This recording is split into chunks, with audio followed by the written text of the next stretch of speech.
میں اکثر کہتا ہوں کہ آپ اور میں ہوتے کون ہیں یہ کہنے والے کہ ہمیں اس نے یہ نہیں دیا، ہمیں اس نے وہ نہیں دیا۔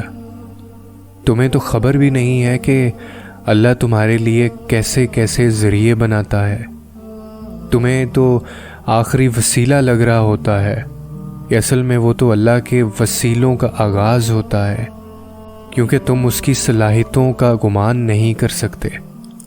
تم یہ کبھی نہیں سمجھ سکتے کہ اس نے کن کن بہانوں سے تمہیں نوازنے کے منصوبے بنائے ہیں اور کن کن راستوں سے تمہیں عطا کرنے کا سوچا ہے۔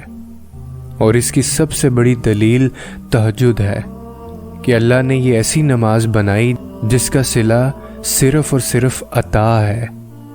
وہ چاہتا تو تہجد بناتا ہی نہ، لیکن اس نے عطا کرنا تھا، اور اس نے ان عطاؤں کے لیے تہجد جیسے بہانے تلاش کرنے تھے اور اس کو بہانہ بنانا تھا۔ یہ خاصیت ہے ہمارے رب کی کہ وہ ہماری پسند ہم تک لانے سے کبھی بھی انکار نہیں کرتا۔ قبولیت کی ایک راہ بند ہو جائے تو فوراً دوسری راہ دکھا دیتا ہے۔ تو اگر تم بھی کسی ایسی ہی معجزوں کی راہ کی تلاش میں ہو تو وہ راہ تہجد ہے، وہ نماز جس کے وجود کا مقصد ہی قبولیت ہے۔ یہی نماز ہے جو فرض نمازوں کے بعد ایسی واحد نماز ہے جو اللہ سے کن کہلوانے کی طاقت رکھتی ہے۔ جو دعاؤں سے نہ مل سکا، دیکھنا اللہ اسے تہجد کے ذریعے تم تک کھینچ لائے گا۔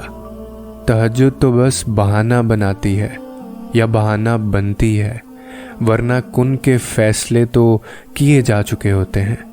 اور توکل وہ نہیں ہے جو تم اس دروازے کے کھل جانے کے بعد کرتے ہو جو تمہیں پسند ہوتا ہے۔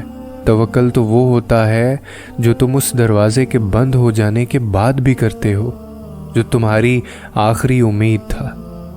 توکل یہ نہیں کہ ذرا سی دیری پہ فوراً یہ نتیجہ نکال لیا جائے کہ شاید یہ نصیب میں ہی نہیں ہے۔